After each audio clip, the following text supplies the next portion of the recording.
காலை மடக்குனாத்தான் தூக்கம் வரும். காலை மடக்கலைன்னு உங்களை தூங்க விட மாட்டாங்க, உள்ள இருக்கான். இப்போ நேரத்தை எப்படி சொன்னேன், உங்களுடைய மனைவி மேலே நீங்கள் கையை போடுங்க, உங்கள் மனைவி தூக்கி கையை கீழே போடாது.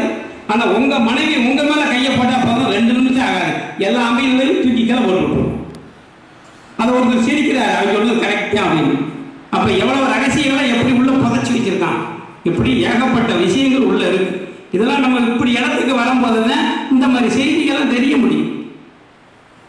அப்போ இதுக்கெல்லாம் விலையே கிடையாது. இப்போ என்கிட்டலாம் நீங்கள் வந்து போகர் 12,000 நான் வச்சிருக்கிறேன், போகர் 7,000 ஒரே புக் என்கிட்ட இருக்கு. அந்த மாதிரி சிவபெருமான் உமாதேவிக்கு உபதேசம் பண்ண அரிச்சுவடி என்கிட்ட இருக்கு. அதில் நாடியை பற்றி பயங்கரமாக இருக்கு. ஐயா சொன்ன மாதிரி தலை குளிக்கிறதுக்கு நாளைக்கு வீட்டுக்கு தூரம் ஆக போகுதுன்னா இன்னைக்கு மாறு காம்பு சுருக்கு சுருக்குங்க. அப்படின்னா சூதக கட்டின்னு பேர். சூதக கட்டின்னு என்ன, சூட்டுனால உருவாகும்.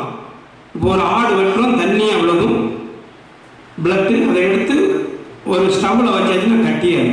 அதே போல் 2 தொடக்க இடையிலும் சூடு ஏறும் எல்லாருக்கும். அந்த சூடு வர வர கர்ப்பப்பையில் இருக்கிறது ஆடிக்கிட்டே இருக்கிறது, கடுகளவில் அப்படியே கட்டிக்கிட்டே வந்து கர்ப்பப்பைக்கு உள்ளே போய் தங்கிடும். அப்போ தங்கிச்சுன்னா நாளைக்கு வீட்டுக்கு தூரமான மாறு காம்பு சுருக்குங்க. அது இன்னும் கொஞ்சம் தள்ளி வந்துச்சுன்னா மாறு காம்பு டெம்பர் ஆகும். அது இன்னும் கொஞ்சம் தள்ளி வந்தால் மாறு கல் மாதிரி இருக்கும். அது தள்ளி வர வர மாறுவே 16 நாளைக்கு முன்ன வீட்டுக்கு தூரம் ஆகிறதுக்கு முன்ன வழி வந்தால் நீங்கள் டாக்டர்கிட்ட போய் கேட்டால் என்ன சொல்லுவாங்க தெரியுமா, இது ஹார்மோன் பிரச்சனை, எல்லா பொண்ணுக்கும் இருக்கிறது தான் கிடையாது.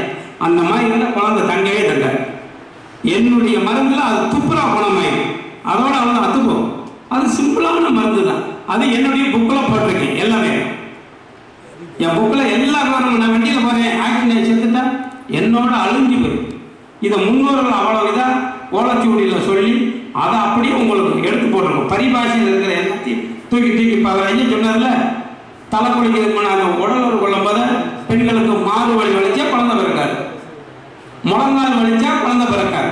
இதெல்லாம் பழைய நூல்களில் இருக்கு. இதெல்லாம் நான் படிச்சிருக்கிறேன். உலகத்தில் இனிமே நம்ம முன்னோர்கள் எழுதாதது ஒண்ணுமே கிடையாது, சகலம். அதை நம்ம போய் தெரிஞ்சுக்கிறல, படிக்கல.